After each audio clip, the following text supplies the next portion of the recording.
was once a day that I would pray for you. I'd go and misbehave just so you'd notice too. Sneaking looks up and down from across the room. And damn, what a hell of a view. Olá pessoal, sejam muito bem-vindos a esse vídeo, a esse canal. Hoje eu vou compartilhar uma vivência minha com vocês.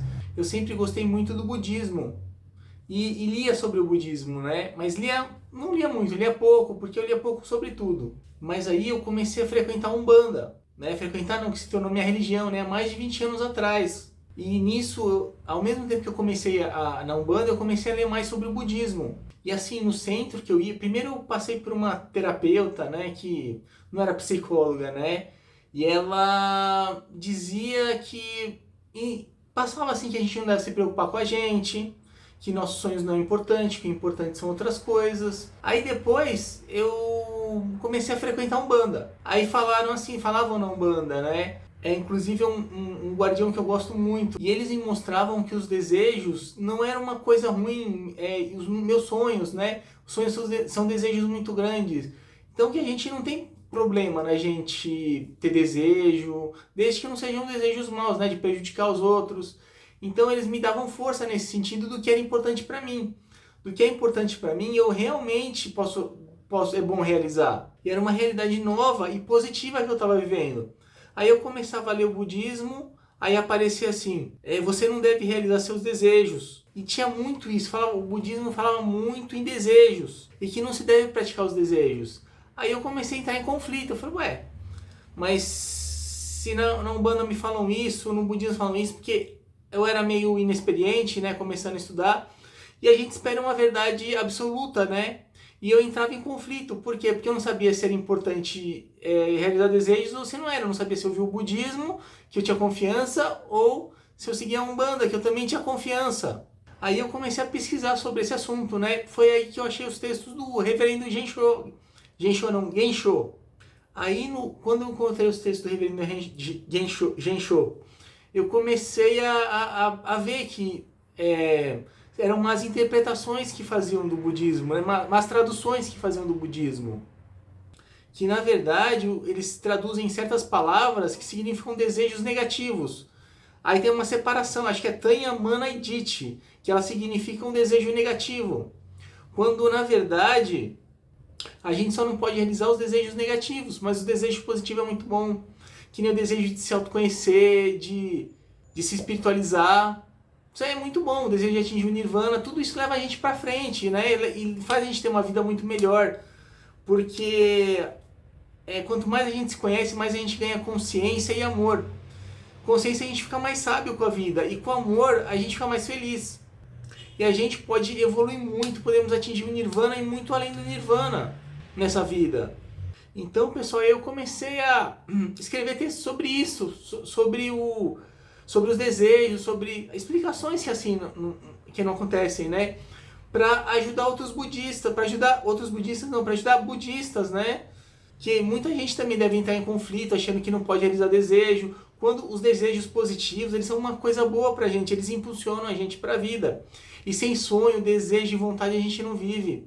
Porque a gente sempre tá numa busca de alguma coisa boa pra gente. Um exemplo de desejo negativo, pessoal, uma mulher que deseja o marido da amiga para querer ser melhor que ela, mostrar que ela é mais gostosa que a amiga, que qualquer coisa desse tipo, e ela dá em cima do marido da outra. Agora um exemplo de desejo positivo. Você deseja ver o outro bem, deseja o outro melhor, deseja a evolução espiritual para o outro, para si mesmo, você buscar ter o desejo de evoluir espiritualmente. E tem muita gente que faz isso, né? Agora, um desejo bom. Eu desejo ajudar uma pessoa. Eu não quero ver uma pessoa sofrendo. Eu desejo o bem para essa pessoa. Ou desejo que ela não sofra. São desejos positivos. E é o que o budismo prega como bom. Da gente ter desejos positivos, sim. É importante a gente se compadecer com o outro. Isso é compaixão. A compaixão faz parte disso. Generosidade. Porém, como o budismo é interpretativo, né? Cada pessoa interpreta ele como quer. Então, certas interpretações... Por exemplo... o do monge Gensho, né? Ele é contra a autoestima. E é uma coisa que eu aprendi na Umbanda também que é boa. Assim como na psicologia, né? Eu fiz terapia, tudo. A autoestima é uma coisa muito importante pra gente. E não tem a ver com ego ou vaidade ou orgulho. A autoestima verdadeira, ela vem da gente se amar, da gente não precisar. O que a gente estuda na psicologia, né? Que o orgulho e a vaidade são formas da pessoa se sentir inferior dentro dela e ela nem tem percepção disso, é uma coisa inconsciente. Então ela tenta compensar isso com orgulho e vaidade, que são coisas vazias, que não trazem sentimentos bons. Porém, você amar a si mesmo é um sentimento positivo, e amor nunca é ego. O ego é uma coisa fria que não traz sentimento. O amor sim, traz sentimentos gostosos que deixam a vida boa. E você nutrir amor por você mesmo é um sentimento bom. E é uma coisa que te ajuda muito na vida. Principalmente porque o que a gente passa na vida, o que acontece dentro de nós, é um espelho para o que acontece no mundo. Então se eu me amar, os outros também vão me amar. E assim, o monge Gensho tem uma opinião que você não deve pensar em você mesmo. E você pensar em você mesmo é autoestima. E isso são umas interpretações do budismo, mesmo porque o reverendo Gensho, ele não é psicólogo. E na psicologia é muito importante a autoestima para o autoconhecimento. E não é uma coisa que te leva para o ego, mas é uma coisa que te leva para a espiritualidade. Você reconhecer e saber valorizar a si mesmo te faz ser menos dependente do ego. E autoconhecimento também, você conhecer suas qualidades. Então, pessoal, eu saí porque o budismo no Brasil está tendo uma tendência até de não acreditar em coisas espirituais ou sobrenaturais. Principalmente algumas linhas do Zen que dizem que não existe vida após a morte. Mas existe. Se você ver no nosso site, a gente tem uma seção de ciência com religião. E existem várias pesquisas que mostram que o espiritual existe, que reencarnação existe, que vida após a morte existe.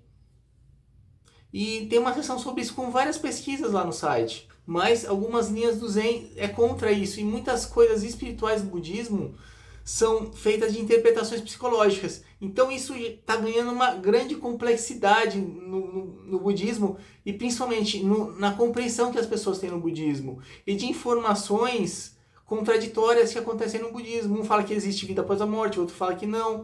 Um fala que os 6 reinos do budismo são lugares que a gente vai depois dessa vida, tendo outras vidas. Outros falam que são coisas psicológicas. Por isso que eu falo, o budismo é interpretativo. E a pessoa interpreta como ele quer. E aqui no Brasil estão interpretando muito, dando interpretações mais materialistas para o budismo, mais psicológicas, abandonando o lado espiritual. E o reverendo Gensho, o que fascinou ele no budismo é uma religião que não fala em Deus. Então ele é um pouco avesso à ideia de Deus. Então muitas vezes ele vai para o lado espiritual e outras vezes parece que ele recua um pouco, pega um pouquinho do lado materialista. Pois o budismo é interpretativo e cada cabeça é uma sentença, né? Cada pessoa acredita no que é melhor para si, no que ela acha que é correto. E esse não é a nossa crença. Então, pessoal, voltando a falar da autoestima, né? Eu encontrei, né, a Bel César, que é uma terapeuta budista e mãe de um lama budista, né? E tanto para ela quanto para o filho dela, que o budismo no Brasil ele é de um jeito, mas um lama ele viaja o mundo inteiro divulgando o budismo e trazendo ensinamentos para lugares que eles vão sobre o budismo. Então, e ele tem um conhecimento ferrado. Muita coisa que eu aprendi na Umbanda, o Lama Michel fala. O Lama Michel é o filho da Bel César, que é essa pessoa que eu procurei que fala bem da autoestima, que é uma terapeuta budista, né? Então ela tem conhecimentos psicológicos, ela sabe que a autoestima é uma coisa boa. Ela e o filho dela. E agora acabei de fazer um vídeo falando sobre o coração espiritual, né? E o Lama Michel Rinpoche, ele também fala da gente escutar o nosso coração. Que o coração é a voz da verdade, a nossa intuição de verdade. A gente escutar aqui e ele fala pra gente fazer testes. Testar se a gente está escutando mesmo o nosso coração ou não. Que o coração é fonte de sabedoria, ele nunca se engana. E a gente que se engana achando que escutou o coração, quando na verdade a gente não escutou. A gente só tem que aprender a ouvir o coração. E com ele a gente pode, se a gente confiar no nosso coração, a gente pode perder todas as ideias erradas que levam a gente ao sofrimento. Tá, mas voltando a falar de autoestima, né? A autoestima, o Lama Michel Rinpoche sabe que é bom, e ele viaja o mundo inteiro, e a mãe dele, Bel César, também ensina que a autoestima é coisa boa. Isso eu vi em textos dela, escreveu, acho que, se eu não me engano, 7 livros, né? E ela é uma pessoa um pouco famosa na internet. E além da autoestima, né? O budismo ele é avesso a muitas ideias, como você falar espiritual, você usar o termo reencarnação, o termo você usar o meu espírito, né? Para os em budismo eles chamam o espírito de essência. E no budismo tibetano, esotérico, eles chamam de contínuo mental, que é o continua de vida após dia, de vida após vida, é nossa vida que continua, né? E o Lama Michel Rinpoche, em um vídeo na internet, ele falou o contínuo mental, ou a mente muito sutil, a mente e o corpo muito sutil, eles são nosso espírito, né? Ele usou esse termo.